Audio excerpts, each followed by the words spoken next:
स्वागत है एक बार फिर से आपके अपने एजुकेशन चैनल एजुट्यूबर देव में। तो दोस्तों, समसामयिकी मार्च 2020 का ये चौथा भाग है। इसके बाद एक और पार्ट भी आने वाला है दोस्तों। तो हम इससे पहले कर चुके हैं जनवरी के 6 पार्ट्स। बहुत अच्छे अच्छे क्वेश्चन, 100+ क्वेश्चन उसमें हमने कवर किए थे। और दोस्तों फिर हमने फरवरी में आए हम लोग, और उसमें हमने 4 पार्ट्स किए। उसमें भी काफ़ी अच्छे अच्छे बढ़िया बढ़िया क्वेश्चन जो परीक्षा के लिए बहुत उपयोगी होने वाले हैं, तो वो हमने कवर किए थे दोस्तों। अब बात चल रही है मार्च की। 3 पार्ट आपके सामने लेकर आ चुका हूँ, ये चौथा है।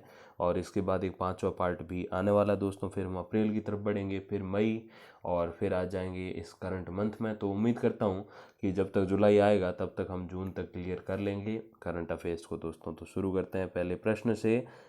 संयुक्त राष्ट्र संघ ने किस लोकप्रिय किशोरी को दशक की सबसे लोकप्रिय किशोरी यानी कि most famous teenager of decade, decade मतलब दशक और टीनेजर मतलब किशोरी, घोषित किया है? तो वो कौन है? ग्रेटा थनबर्ग, मलाला यूसुफजई, थांदीवे अब्दुल्ला, या फिर अहद तमीमी। तो दोस्तों वो जो है वो मलाला यूसुफजई हैं, जो दशक की सबसे फेमस किशोरी जो है घोषित की गई संयुक्त राष्ट्र संघ के द्वारा। अगला क्वेश्चन दोस्तों, वी आर डिस्प्लेस्ड पुस्तक की लेखिका कौन है? स्मृति ईरानी, हेमा मालिनी, मलाला यूसुफजई, या फिर ग्रेटा थनबर्ग।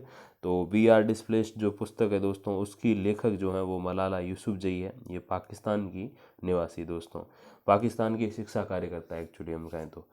अगले क्वेश्चन तरफ बढ़ते हैं। हाल ही में Guinness book of world record में शुमार दुनिया के सबसे छोटे कद के व्यक्ति खगेंद्र थापा का निधन हो गया। वो किस देश के रहने वाले थे? भारत, नेपाल, चीन, या फिर इनमें से कोई नहीं? तो वो रहने वाले थे नेपाल के दोस्तों। 1992 में जन्मे थापा की लंबाई केवल 2 फीट 2 इंच थी। गिनीज बुक में उनका नाम 2011 में दर्ज हुआ था। तो 2 फीट 2 इंच वो लंबे थे, और 2011 में विश्व के सबसे नाटे व्यक्ति के रूप में उनका नाम दर्ज हुआ था Guinness book of world record में दोस्तों। अगला क्वेश्चन, हाल ही में वयोवृद्ध फिल्मकार मनमोहन महापात्रा का निधन हो गया। महापात्रा को किस राज्य की न्यू वेव सिनेमा जगत का पिता कहा जाता था? उड़ीसा, गुजरात, कर्नाटक, या फिर तमिलनाडु? तो दोस्तों जो उड़ीसा का सिनेमा, जो उड़िया सिनेमा जिसको बोलते हैं, उसके न्यू वेव सिनेमा के जगत के पिता कहे जाते थे। अब न्यू वेव सिनेमा क्या हो गया दोस्तों? जो आजकल जो सिनेमा चलता है वो न्यू वेव यानी कि नई पीढ़ी का सिनेमा है। तो नई पीढ़ी के सिनेमा जगत के पिता कहाँ के? उड़ीसा के। कौन? मनमोहन महापात्रा। अगले प्रश्न की तरफ बढ़ते हैं। भारत की वह महिला वेट लिफ्टर, जिसको भारोत्तोलक भी बोलते हैं हिंदी में, जिन्हें डोपिंग टेस्ट में पॉजिटिव पाए जाने पर नाडा यानी कि राष्ट्रीय डोपिंग रोधी एजेंसी ने 4 वर्ष हेतु प्रतिबंधित कर दिया, वो कौन है? सरबजीत कौर, कर्णम मल्लेश्वरी, सविता सिंह, या फिर मीना कुमारी? तो दोस्तों वो जो वेट लिफ्टर हैं, फीमेल वेट लिफ्टर, वो हैं सरबजीत कौर। तो जिन्हें जो है 4 वर्ष हेतु प्रतिबंधित कर दिया है दोस्तों। अब देखो ये प्रतिबंधित और ये नाडा, ये सब क्या है दोस्तों? तो एक्चुअल में जब कोई भी स्पोर्ट्स से जुड़ा कोई व्यक्ति, या फिर इस टाइप की कोई भी एक शारीरिक अथवा मानसिक प्रतिक्रियाओं से जुड़ा हुआ कोई व्यक्ति है, जैसे कोई खेल में है, कोई बॉक्सर है, कोई रेसलर है, पहलवान है, या फिर जैसे अभी बताया कोई भारोत्तोलक है, या फिर कोई कोई भी मतलब खेल से जुड़ा हुआ कोई भी व्यक्ति है, चाहे वो शतरंज से जुड़ा हुआ हो, चाहे आपके क्रिकेट से जुड़ा हुआ कोई भी हो, तो उसकी जांच की जाती है कि वो ऐसी कोई प्रतिबंधित दवाइयाँ तो नहीं खा रहा, मतलब ऐसी कुछ नशीली चीज़ें, दवा भी एक तरीके से नशा है, तो ऐसी कोई नशीली चीज़ों का वो सेवन तो नहीं कर रहा, नशीली ऐसी कोई वस्तुएं तो वो नहीं खा रहा, दवाइयाँ वगैरह, जिससे उसकी मानसिक या शारीरिक प्रतिक्रियाओं पे कोई बहुत एक्स्ट्रा असर पड़ता हो। तो ऐसी ऐसी कुछ गोलियां भी आती है, ऐसे कुछ शायद वो क्या बोलते हैं, जिनको प्रोटीन वगैरह, ऐसे कुछ बहुत सारी चीज़ें आती हैं, तो न्यूट्रिशंस वगैरह, तो ऐसे जो पहलवान वगैरह खाते हैं, तो बॉडी बिल्डर खाते हैं, तो उनसे क्या है, उनकी परफॉर्मेंस और ज़्यादा एक्स्ट्रा हो जाती है। बस ये चीज़ें ना हो, पूरा सब कुछ सही सा माहौल बना रहे, कोई भी ऐसा ज़्यादा कुछ खा के ज़्यादा एक्स्ट्रा परफॉर्मेंस ना दे दे, इसीलिए जो है वो नाडा एजेंसी और ये इन चीज़ों पर जो है ध्यान रखती है। और देखो किसी खिलाड़ी के जीवन के 4 साल जाएंगे तो बहुत इंपॉर्टेंट होने वाले हैं, क्योंकि 4 साल बाद उसकी वो परफॉर्मेंस नहीं रहेगी जो आज है। तो इसीलिए ऐसे नशीली चीज़ों से, या यूँ कहें ऐसी जो है अपने ऐसी प्रतिबंधित वस्तुओं को खाने से रोकने हेतु ये एजेंसी कार्य करती है दोस्तों। अगले प्रश्न की तरफ बढ़ते हैं। हाल ही में लखनऊ में 23वां राष्ट्रीय युवा महोत्सव 2020 मनाया गया। यह किस महान विभूति की जयंती के उपलक्ष्य में मनाया जाता है? सुभाष चंद्र बोस, स्वामी विवेकानंद सरस्वती, जवाहरलाल नेहरू, या फिर महात्मा गांधी?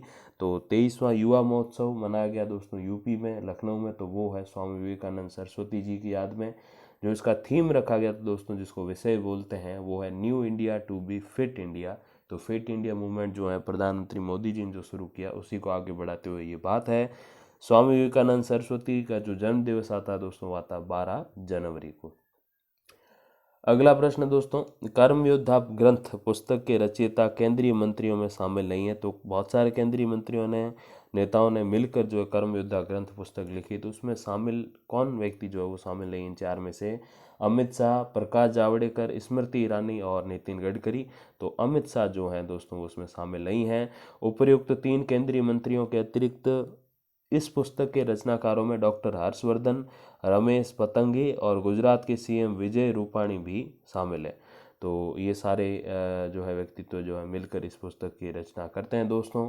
अगले क्वेश्चन तरफ बढ़ते हैं। भारतीय नौसेना ने अपना पहला त्रिआयामी महानेवी कनेक्ट अभियान 2020 कहाँ आरंभ किया है? तमिलनाडु, महाराष्ट्र, गुजरात, पश्चिम बंगाल। तो ये 3D महानेवी कनेक्ट अभियान जो है दोस्तों, ये आरंभ किया गया महाराष्ट्र, मुंबई में। अगले प्रश्न की तरफ बढ़ते हैं दोस्तों। किस राज्य की सरकार द्वारा समाज सेविका सावित्रीबाई फुले की जयंती को चिन्हित करने हेतु साइबर सुरक्षित महिला अभियान का शुभारंभ किया गया? गुजरात, महाराष्ट्र, तमिलनाडु, कर्नाटक दोस्तों। तो समाज सेविका सावित्रीबाई फुले की जयंती के ऊपर जो है, जयंती के उपलक्ष्य में साइबर सुरक्षित महिला अभियान का शुभारंभ जो किया गया वो महाराष्ट्र में किया गया, क्योंकि जो सावित्रीबाई थी महाराष्ट्र की रहने वाली थी। इसरो यानी कि इंडियन स्पेस रिसर्च ऑर्गेनाइजेशन द्वारा विश्व स्तरीय मानव अंतरिक्ष उड़ान केंद्र यानी कि HSFC की स्थापना किस राज्य में की जाएगी? केरल, कर्नाटक, उड़ीसा, गोवा। तो दोस्तों शायद जनवरी का था या फरवरी, करंट अफेयर में सेम क्वेश्चन लेके आया था, अलग शब्दों में था।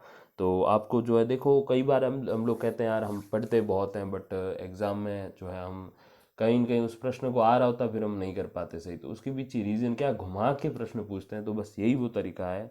जो ये प्रश्न सेम है जो फरवरी के करंट जीके में था और इसमें है, तो करंट अफेयर में ये चीज़ें ऐसी बिल्कुल चलती हैं। तो प्रश्न थोड़ा सा घुमा के पूछते हैं, थोड़ा सा लंबा या छोटा श्रिंक कर देते हैं, तो कुछ ना कुछ चेंज करके पूछते हैं। प्रश्न वही है, पूछने का, लिखने का तरीका अलग है। तो बस वही मैंने यूज़ किया है। तो मानव अंतरिक्ष उड़ान केंद्र की स्थापना किस राज्य में की जाएगी? तो दोस्तों वो है कर्नाटक राज्य। अगले प्रश्न की तरफ बढ़ते हैं दोस्तों। हाल ही में जोधपुर एयरबेस पर लड़ाकू विमान बहादुर को विदाई दी गई। बहादुर जो है वो कौन सा विमान था? मिग था, मिराज था, तेजस था या फिर सुखोई था? तो दोस्तों बहादुर जो था वो था MiG-27। अगले प्रश्न की तरफ बढ़ते हैं दोस्तों। Dreams of a billion India and the Olympic games पुस्तक के रचयिता कौन है? तो बोरिया मजूमदार और नलिन मेहता, स्मृति ईरानी, प्रकाश जावड़ेकर, रमेश पतंगे, कुमार निर्मलेंदु, अमित शाह और नरेंद्र मोदी। तो dreams of billion India and the Olympic games, यानी कि ड्रीम्स ऑफ बिलियन मतलब करोड़ों लोगों का सपना, और इंडिया और ओलंपिक गेम, तो ओलंपिक गेम्स के साथ करोड़ों लोगों का सपना संबंधित जो पुस्तक है दोस्तों, इसके लेखक है बोरिया मजूमदार और नलिन मेहता।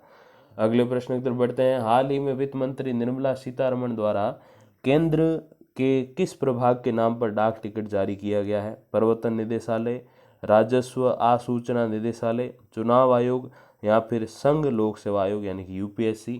तो दोस्तों निर्मला सीतारमण जी जो कि वित्त मंत्री हैं, उनकी तरफ से ये डाक टिकट जारी किया गया है राजस्व आसूचना निदेशालय यानी कि जिसको DRI बोलते हैं उसके नाम पर। नारकोटिक्स, स्वर्ण, हथियार, वन्य जीव आदि से संबंधित तस्करी रोकने का कार्य करता है ये जो अभी हमने जिस एक प्रभाग का नाम बताया, राजस्व आसूचना निदेशालय। तो ये काम है।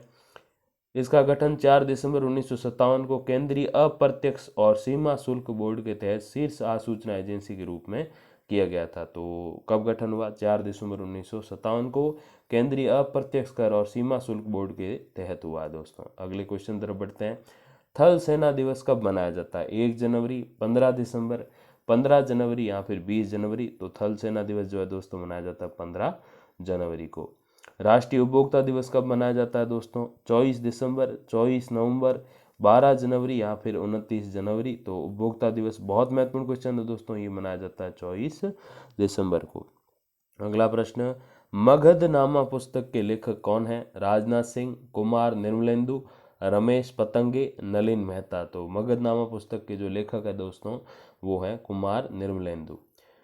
अगला प्रश्न दोस्तों, फेम इंडिया स्कीम के दूसरे चरण में 24 राज्यों अथवा केंद्र शासित प्रदेशों में कुल 2636 चार्जिंग स्टेशनों को मंजूरी प्रदान की गई है, जिसमें से सबसे अधिक चार्जिंग स्टेशन किस राज्य को मिलने वाले हैं? राजस्थान, महाराष्ट्र, आंध्र प्रदेश, तमिलनाडु। दोस्तों ये चार्जिंग स्टेशन कौन से हैं?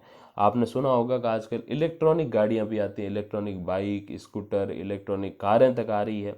तो ये इलेक्ट्रॉनिक कार है, ये बाइक स्कूटर कहाँ चार्ज होंगे? जैसे पेट्रोल पंप होता है, जैसे पेट्रोल मिलता है, डीजल मिलता है, कई जगह गैस भी मिल जाता है।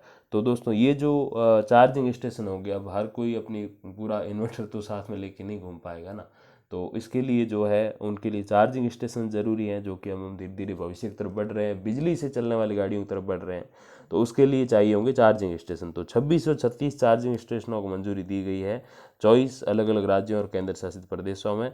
तो सबसे अधिक किसको मिले हैं दोस्तों? तो वो मिले हैं महाराष्ट्र को 317, राजस्थान को इसमें 205 चार्जिंग स्टेशन प्राप्त हुए हैं। अगले प्रश्न की तरफ बढ़ते हैं। यात्रियों द्वारा की जाने वाली शिकायतों के त्वरित निवारण हेतु भारतीय रेलवे का एकीकृत हेल्पलाइन नंबर कौन सा है? 139, 112, 129 या फिर 1098। तो दोस्तों ये नंबर जो है वो 139 है। ये संपर्क सूत्र जो है कुल 12 भाषाओं में अवेलेबल है। और 1098 जो है दोस्तों वो चाइल्ड हेल्पलाइन है एक तरीके से। अगर आपको रेलवे स्टेशन पे कोई बच्चा लावारिस हालत में दिखे, किसी बच्चे के साथ कुछ ज़्यादा ही जघन्य अपराध हो रहे हो, या फिर किसी बच्चे को किसी मानव तस्करी में लिप्त करने के लिए, या बच्ची को कोई वेश्यावृत्ति के धंधे में धकेलने के लिए, या फिर देह व्यापार, देह शोषण के धंधे में धकेलने के लिए ले जाया जा रहा हो, तो आप 1098 पे कॉल करिए और वहाँ से आपको पूरा सहयोग मिलेगा। जिला लेवल से ही वहाँ लोग आएंगे और आपकी पूरी हेल्प करेंगे दोस्तों। तो ये कुछ चीज़ें, बेसिक चीज़ें ज़रूर आप ध्यान रखिए जब भी ट्रेन में सफ़र करते हो। तो फिलहाल ये पार्ट एंड की तरफ आ चुका है, एक और पार्ट हम लेके आएंगे। तब तक आप सभी को बहुत बहुत धन्यवाद जो आपने समय दिया। Thank you very much for watching.